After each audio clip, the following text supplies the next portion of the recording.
DPC Partai Persatuan Pembangunan Kabupaten Situbondo menggelar dialog interaktif strategi peningkatan ekonomi kreatif UMKM Situbondo di kawasan Kampung Kerapu, Desa Kelatakan, Kabupaten Situbondo, Sabtu 14 Januari 2023. Kegiatan tersebut dihadiri oleh Menteri Pariwisata dan Ekonomi Kreatif atau Menparekraf Republik Indonesia, Sandiaga Salahuddin Uno, Ketua DPC P3 Kabupaten Situbondo, Hajah Zainie, Wakil Bupati Situbondo, Hajah Khairani, dan tamu undangan lainnya. Menteri yang akrab disapa Mas Sandi ini mengatakan, Kabupaten Situbondo memiliki banyak potensi wisata yang harus dikembangkan untuk mengangkat perekonomian masyarakat terutama UMKM.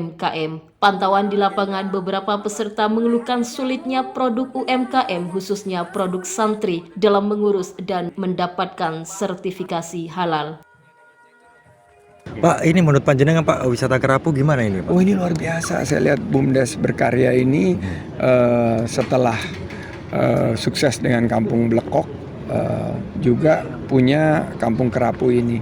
Ini adalah sebuah langkah inovasi yang saya sangat apresiasi dan patut diberikan 2 jempol. Dan Kampung Kerapu ini menurut saya bisa dicontoh oleh para pengelola wisata bahari lainnya, bahwa dengan menghadirkan suasana malam seperti yang romantis seperti ini spot yang sangat bisa dijadikan instagramable dan menjadi spot unggulan bagi wisata kuliner khususnya yang berbasis kerapu, karena di sini juga ada budidaya kerapu. Yang kurang mungkin apa ini Pak, kemasan-kemasan baru sehingga saya melihat yang mungkin yang bisa ditambah adalah kalau kulinernya sudah luar biasa, mungkin musiknya, mungkin permainan lampu, mungkin juga bisa ditambah dengan beberapa daya tarik wisata lainnya seperti wisata stand up paddle misalnya. Ini juga menarik untuk dikembangkan karena kalau tidak salah di sekitar sebelah timur sini juga terumbu karangnya juga cantik. Ini nanti akan ada paket-paket wisata yang menurut saya bisa dikembangkan juga. Untuk kulinernya sendiri Pak, untuk kulinernya sendiri kan ciri khasnya kerapu, bagaimana menurut Bapak? Ya, kerapu ini sekarang harganya mulai naik karena sudah memasuki tahun Imlek, persiapan Imlek, dan harganya akan selalu meningkat karena kerapu ini memang ikan unggulan. Jadi ini budidaya yang memiliki nilai tambah luar biasa dan juga akan mampu untuk meningkatkan ekonomi masyarakat, membuka peluang usaha dan menciptakan lapangan kerja. Lagi kunjungan ke Situbondo apa juga dalam rangka persiapan untuk pencalonan itu Pak? Kunjungan ke Situbondo adalah kegiatan pelatihan dari para pelaku ekonomi kreatif, peresmian dari wisata religi tadi di pesantren Salafiyah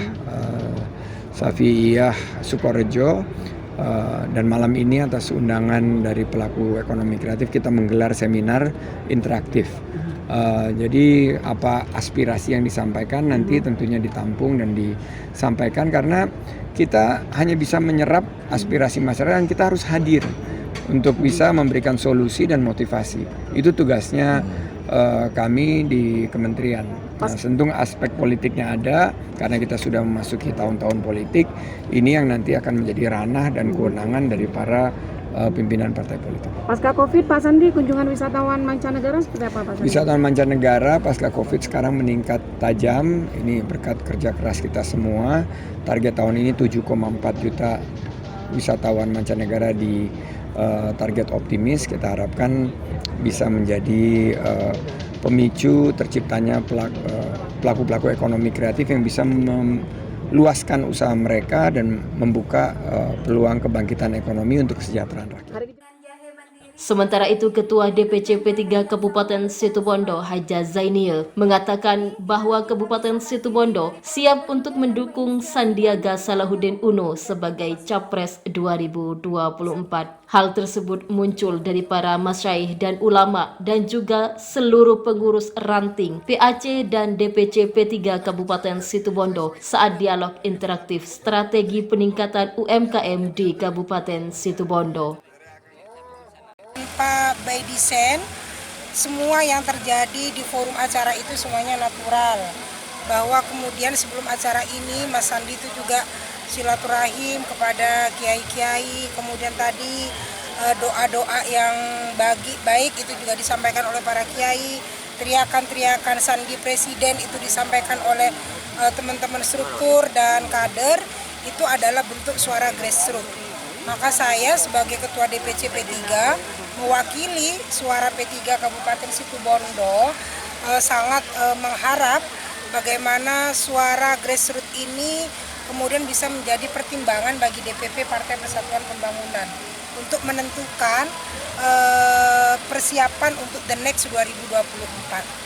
Karena kita melihat sosok Sandi itu bukan hanya kapasitas sebagai seorang menteri, tetapi beliau muda, milenial, energik, kreatif, inovatif, dan yang terpenting senang belusukan kepada banyak kalangan, turun ke masyarakat, dan beliau adalah negarawan. Buktinya beliau sekalipun kalah Pilpres kemarin, tetapi beliau dengan legowo mau membantu kepemimpinan hari ini, dan tidak banyak pemimpin yang seperti itu. Maka dengan beberapa hal itu menjadi pertimbangan suara grassroots bagaimana kita mengusulkan Mas Menteri Sandi ini menjadi pertimbangan DPP untuk the next one. Sebagai informasi, Menteri Pariwisata dan Ekonomi Kreatif atau Menparekraf Republik Indonesia, Sandiaga Salahuddin Uno juga bersilaturahmi kepada pengasuh Pondok Pesantren Wali Songo, Kiai Haji Raden Holil As'ad Samsul Arifin, serta meresmikan pembangunan kawasan wisata religi di Pondok Pesantren Salafiyah Safi'iyah Sukorejo. Dedi Kastanya, SMN TV melaporkan.